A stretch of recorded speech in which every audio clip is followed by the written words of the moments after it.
Thank you, Mr. Chairman and Mr. Panetta, for holding today's opening statements on my bill, H.R. 2936, the Resilient Federal Forest Act, along with other important pieces of legislation such as H.R. 1319 and H.R. 2939, the Water Rights Protection Act. Mr. Chairman, I want to be extremely clear from the beginning that my bill, H.R. 2936, the Resilient Federal Forest Act, is about improving the health of our nation's federal forest. It's about good stewardship, cleaner air, cleaner water, better wildlife habitat, and sound conservation of a national treasure. It is no secret that federal forest lands are in dire straits. Federal forests have become overgrown, disease and bug infested, fire-prone thickets, partially due to no active forest management. And unfortunately, this year looks to be another challenging wildfire season. It is reported that 58 million acres of national forest land are at high or very high risk of severe wildfire. These are the kinds of severe wildfires that cost our states, counties, and municipalities hundreds of millions of dollars to recover from, the kind of wildfires that threaten endangered species habitat, and the types of wildfires that can be better mitigated through sound forest science. I also believe that it is important to remember that when we talk about these wildfires, we aren't just talking about the burning of a forest or the release of hundreds of thousands of tons of carbon into the air. We are talking about real impacts on the lives of real people.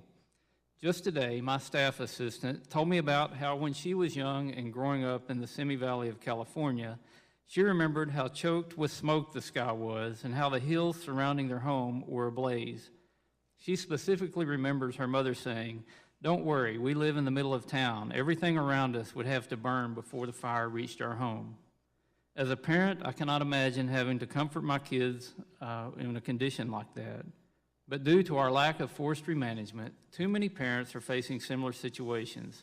Too many people are seeing their homes and livelihoods being dramatically affected, if not destroyed, by major wildfires. But there is hope. And though the hour grows late for the health of our federal forest, it is not too late. We can slow the trend of these wildfires while improving forest health, the environment, and the economy of rural America.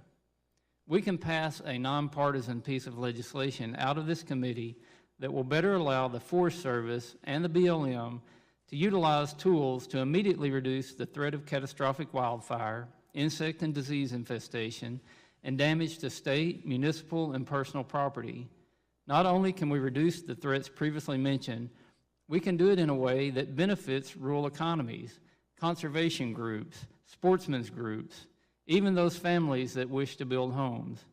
Mr. Chairman, as a forester, I believe I'm qualified to say that forests are a collection of living, growing, and changing organisms. Our current choice of no management is indeed a management decision, albeit a very poor one. The longer the Forest Service is hamstrung by excessive bureaucratic red tape and obstructionist litigation, the unhealthier our federal forest will become. To my friends and colleagues across the dais that want to see healthy forests, an improved rural economy, and a fix to fire borrowing, I invite you, if you have well-intentioned, scientifically sound amendments that will improve this bill, please bring them forward for discussion and debate. I believe it's what the American people and our federal forests deserve. Mr. Chairman, again, thank you for holding this markup. I look forward to the continued dialogue and debate, and I yield back. Thank you. Mr. LaHood.